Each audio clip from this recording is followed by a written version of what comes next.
This week, the 2015 Hispanicize event kicked off in Miami, Florida, uniting over 2,000 Latinos from across the country. The 5-day event gathered Latino influencers, trendsetters, and newsmakers from journalism to marketing to social media. The event aims to connect brands and agencies with digital content creators. According to founder Manny Ruz, it's more than just a conference. What inspired me to do Hispanicize was a desire to create a platform that was not a conference, but that was rather an event that people would really come from across the U.S., would care about, and that would show the talent of these industries, because these industries increasingly have more in common and are colliding, converging, creating more than ever before in this digital age. Ruz added that Latinos are a marketing force with women in the driver's seat. Nitza Soledad Perez looks at the Latina millennial impact in the digital world. With a purchasing power of more than $170 billion, Latina millennials have become the crown jewel of the Hispanic digital world. According to Connection Research, these females, some of them mothers and under the age of 35, are outpacing the opposite sex in education and career growth. They are digitally plugged and also looking for ways to pamper themselves. 75% of U.S. Latinas fall into that coveted millennial group. And what we know is that they are heavy consumers of beauty products. As it turns out, last year, Latinas were the biggest consumers of eyeshadow, lipstick, hairspray, and shaving cream than the general market. That would explain why Dulce Candy Tejeda is an online sensation. She has 2 million people follow her on YouTube. At 27, this former mechanic and Iraq veteran has a net worth of more than $500,000 as an online beauty consultant.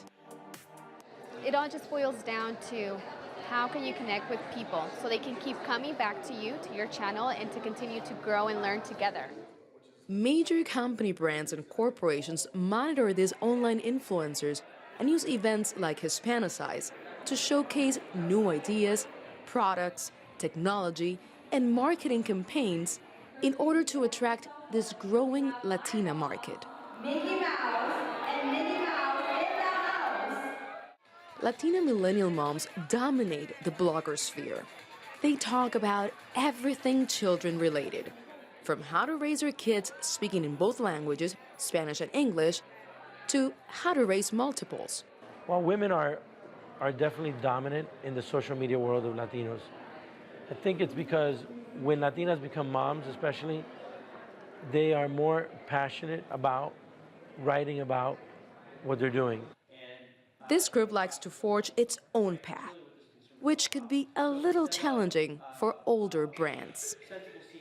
Traditional products that have lived in Hispanic households and have been staples in cupboards for many, many years have to work a little bit harder right now to reintroduce themselves to this Latina mom.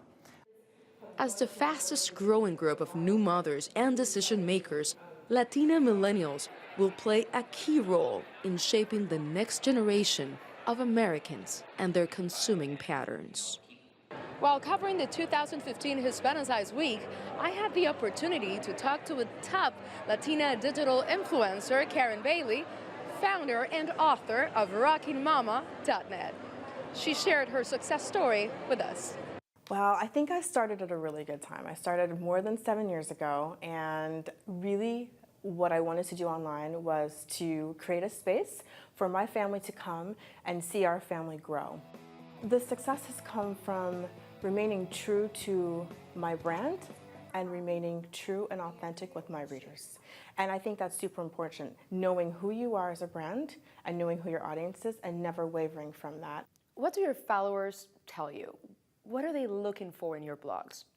Followers are looking for two things. They're looking for stories and content that they can relate to, that they can take home with them and they can put into practice. So whether it be a recipe or a craft or a DIY tutorial, they want to be able to know that they see it on the site, that they can go and do it themselves. So they're wanting that, but they're also wanting to feel like they're part of this community, that they can contribute as well.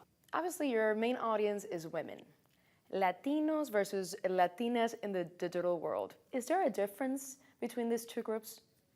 So I think in some ways, what we're looking for is the same. We want stories and content that's going to resonate with us, that's going to help us connect with our culture.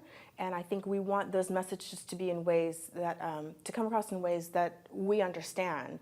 What would you tell them about the Latino consumers?